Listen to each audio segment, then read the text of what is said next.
চারিদিক সবুজে ভরা, বড় বড় গাছপালা, আম গাছ, কোথাও বট গাছ। আর এই গরমে এত সুন্দর গাছের তলায় বসে কোনো অনুষ্ঠান যদি হয় কেমন লাগে বলো তো। তবে এইটা হচ্ছে আমাদের স্পন্দন পরিচালিত দ্বিতীয় শিক্ষাকেন্দ্র কাঙালিঘাট বিদ্যা মন্দির। আমাদের স্পন্দনে কিন্তু 3টে স্কুল চলে। তোমরা তো স্পন্দনের সাথে পরিচিত আছো, সেখানকার বাচ্চাদের সাথে পরিচিত আছো। আর এটা হচ্ছে কাঙালিঘাট বিদ্যা মন্দিরের স্কুলের বাচ্চারা। তা আছে কিন্তু পায়েলের জন্মদিন কিন্তু অনুষ্ঠিত হবে এই সমস্ত বাচ্চাদের নিয়ে। প্রথমেই কেকটা দেখাই আর জানিও কেকটা কিন্তু কেমন হয়েছে। তা চলো পায়েলের সেলিব্রেশন হোক।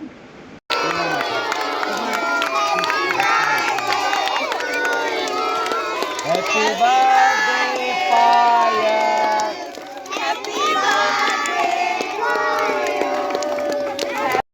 পায়েল কিন্তু ক্লাস 7-এর ছাত্রী, আর ওর বার্থডে সেলিব্রেশন কিন্তু এই সমস্ত বাচ্চাদের নিয়ে হচ্ছে। পায়েল কিন্তু কেক কেটেছে, সবাই ওকে বার্থডে উইশ করেছে।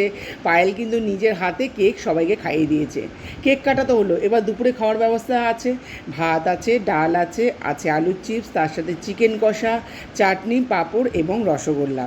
তা পায়েলের বাড়ির লোকরা সবাই এসেছিলো, সবাই কিন্তু হাতে হাতে কাজ করেছে। তবে যারা খাবার দাবার নিয়ে এসেছিলো তারা হচ্ছে স্বপ্নচূড়া ফাউন্ডেশনের ছোটো ছোটো ভাই বোনেরা। ওরা কিন্তু আমাদের পাশে সবসময় আছে। হ্যাঁ, সব সময় যে কোনো অনুষ্ঠানে কিন্তু ওরা খাবারের দায়িত্বটা নেয়। আর খাবারও কিন্তু খুব সুন্দর হয়, এমন না যে কম হয়। যথেষ্টই পরিমাণে কিন্তু খাবার নিয়ে আসা হয় সবাইকে যাতে পেট ভরে খেতে পারে। তারপরে কেক কাটা হয়ে যাওয়ার পর কিন্তু সবার পাতে কেক দিয়ে দেওয়া হয়েছিল। আর দেখো বাচ্চারা কিন্তু সবাই বসে গেছে। আর যেহেতু একটু গরম ছিল, বাচ্চারা ঠিকমতো খেতে পারছিল না, মানে খাবার তো অনেক ছিল, আসলে এতটা গরম তো ওরা বেশি বেশি করে শুধু জলই খাচ্ছিল। আর ছোট ছোট বাচ্চা তো দেখো, ওদের তো হয়তো বাড়িতে থাকলে ওর মা খাইয়ে দেয়, কিন্তু এখানে তো নিজে হাতে খাচ্ছে, তার জন্য ঠিকমতো খেতেও হয়তো পারছিল না। তা যাই হোক, এটা হচ্ছে তো আনন্দ, খাক না, মানে খাওয়াটা বড় কথা না, এটা হচ্ছে আনন্দ। সবাই একসাথে বসে খাচ্ছে, আনন্দ করছে, এটাই সবচেয়ে বড় আনন্দ। তা ডাল তো পাতে পড়ে গেছে, আলু চিপস পড়ে গেছে, সবাই খাওয়া দাওয়া শুরু করেছে। তারপরে পড়বে কিন্তু চিকেন, একদম লাল লাল চিকেনের ঝোল। প্রথমে বাচ্চারা খেয়েছিল, তারপরে বড়রা খেয়েছিল। আর স্কুলে বসে কোনো খাওয়ার ব্যবস্থা ছিল না।